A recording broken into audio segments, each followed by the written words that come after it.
friends, it's the 4th week of March, and what a roller coaster month this has been. In 1 week, we had heavy snows that canceled school. By the end of the week, it was 50 degrees and sunny. We learned in an earlier This Week in the Wild that these spring temperature fluctuations trigger something in our trees called the sap flow. Sap is a tree's lifeblood. It is what feeds the tree. Right now, trees are pulling up sap from their roots up into their trunk and out to their branch tips where they're getting ready to grow new leaves. I noticed this red maple right outside my office is leaking sap.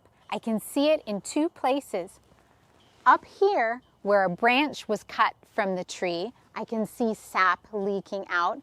And around the side where Mr. Joe hung our suet feeder, there's sap leaking out where the nail punctured through the bark.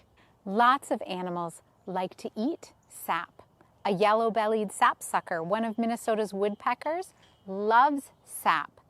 Our earliest butterfly, the mourning cloak, emerges out of its winter hibernation to readily feed on any sap it can find leaking out of a tree.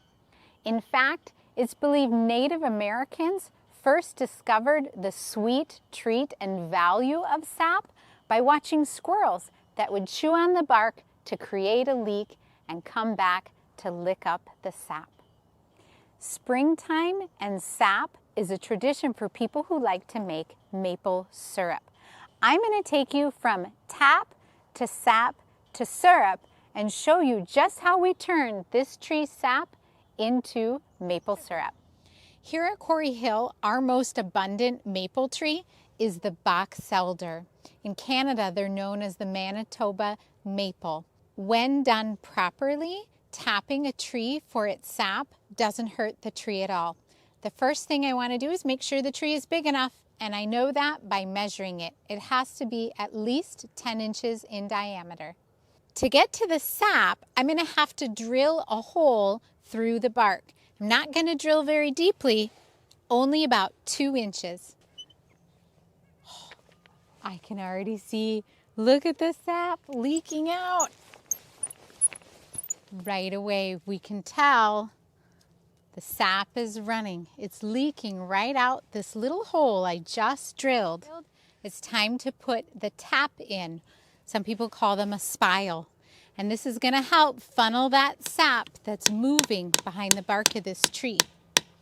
Now it's time to collect the sap. And I'm going to let this tap drip right into this blue plastic bag. This is how I'm going to collect. That's it.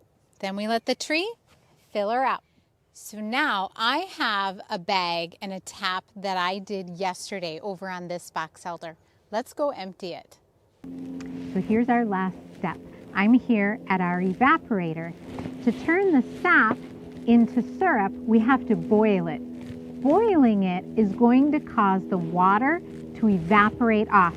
That's what all this steam is that you're seeing. It's the water evaporating out of the sap and slowly leaving behind all those sugars that are going to turn into syrup.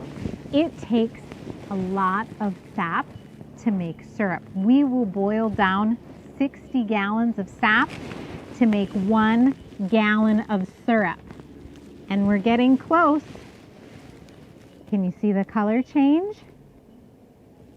We will keep boiling and boiling and boiling our sap and watching the temperature closely.